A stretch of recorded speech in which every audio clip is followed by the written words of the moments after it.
Good morning. So I know I look wretched as hell and I look sleepy because I woke up, it's pretty early.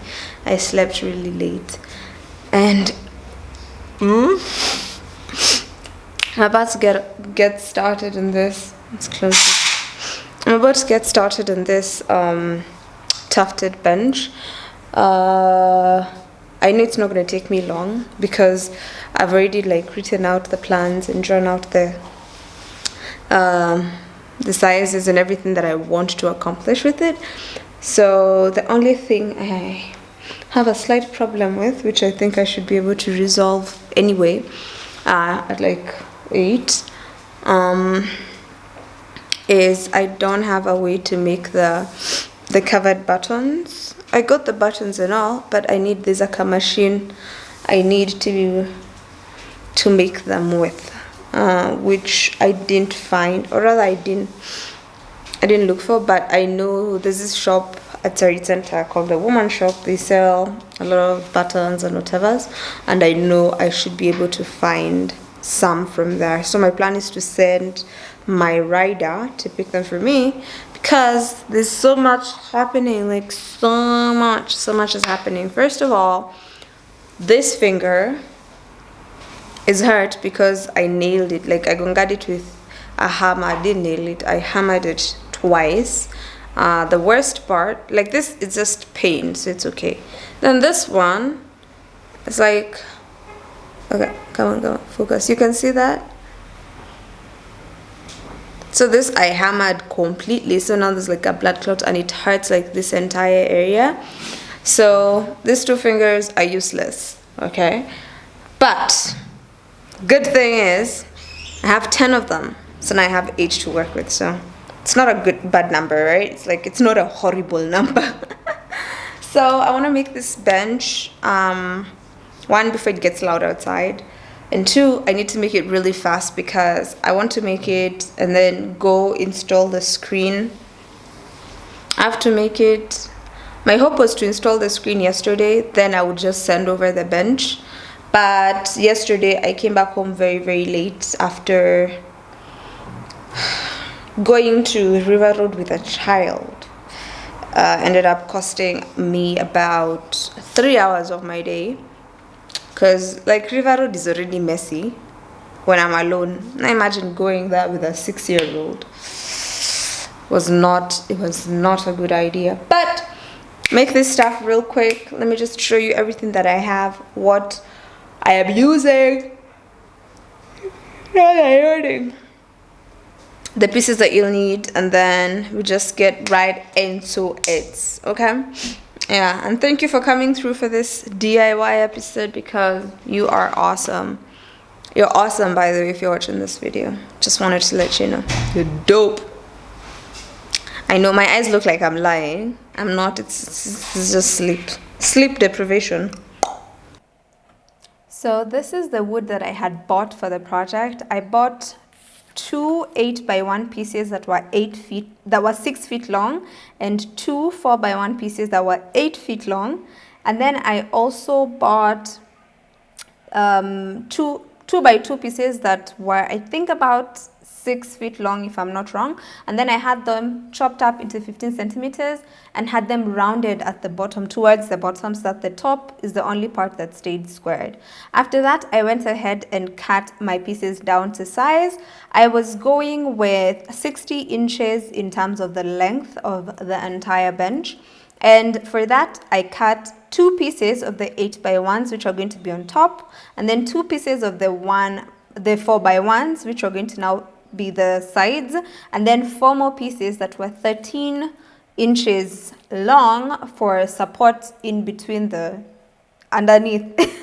You'll see what I mean after we start putting these things together. Look, it's sticky. So I used a square, I cut that up, and then these are the pieces that I was left with. As I mentioned, all the sizes, and I also have a pop-up up in the screen. So those are the 8x1s, which are 60 inches long, the 4x1s, which are also 60 inches long, and then the 4 pieces of the 4x1s, which are 13 inches long. Okay, so after that it's time to assemble. So the first thing you want to do is create a frame. That was the first thing I did. So I created a frame using the 4x1 pieces, because that's going to be the frame of the top of the, when I mean the top, I mean the part you sit on. So they're going to be the frame of the bench.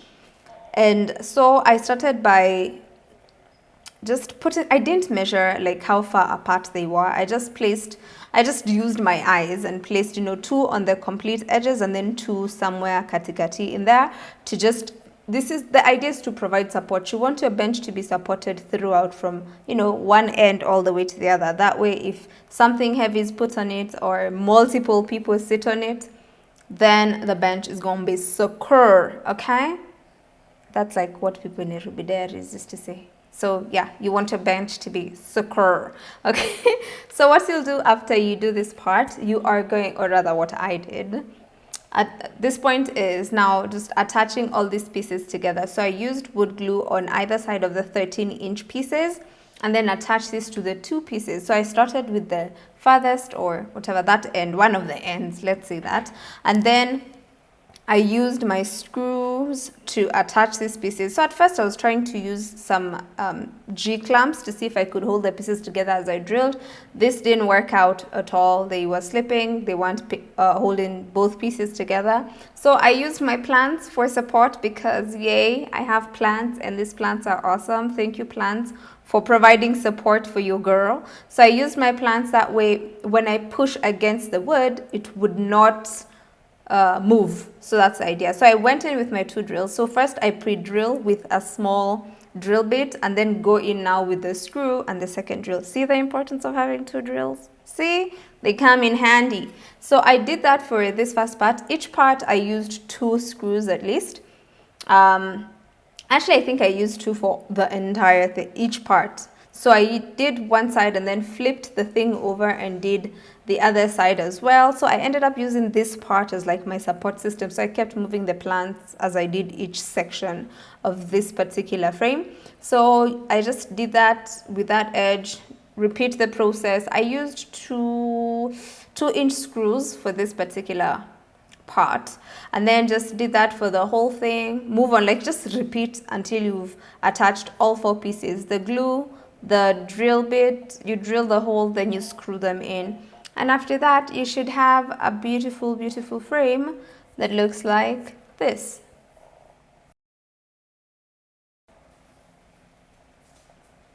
So after that, I place the 2 8x1s on top. So these are going to be the top, the part that you sit on. So I placed them on top. I was just flipping them to confirm if they were going to fit perfectly. I had a slight, they moved a bit on one side, which is not a big deal, because at the end of the day, the beauty of this is, at the end of the day, all this stuff is going to be covered and no one's going to see that hole and no one will even know it's there.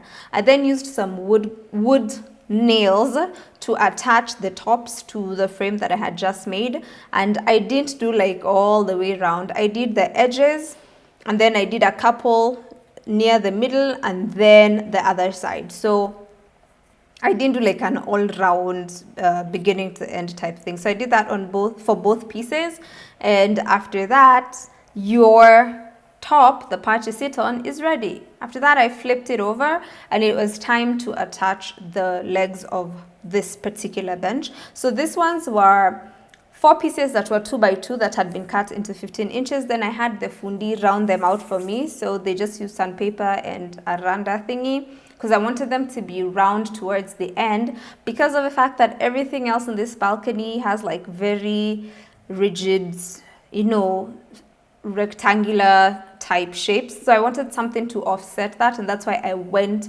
for the rounded legs. At first I tried to nail them from the outside, but that was not working because the leg would move towards the inside and even pushing it wasn't really working. So I removed that nail and decided to now just do it from the inside and do 2 sides. So I would do the side that's like that side, and then the opposite, which is the one that's facing towards the center. So the one that's facing towards the other corner and the one that's facing towards the center. Did this for all 4 and we was good to go. So this technically like means the bench is ready. So now it's about, putting the cushy stuff. But first, what I did was flip it over and confirm that it was not wobbly, because imagine doing all that and then finding out it's wobbly. Oh my God. But it was not wobbly. Yay. A win for Muthoni. Woot woot. After that, I created a grid because I wanted to make a tufted bench. So I created a grid by measuring about, I did 6 inches. Yeah, 6 inches across and 3, if I'm not wrong, going down. No, 2. That way I would create like this grid pattern. That's what I'm doing here. And then I marked points. So I would, at each point where these lines intersect, I would mark one, skip the other, mark one, skip the other. Then I went in with the drill to put in the hole. So this is where the buttons will go for the tufting. These are the ones you'll pull down.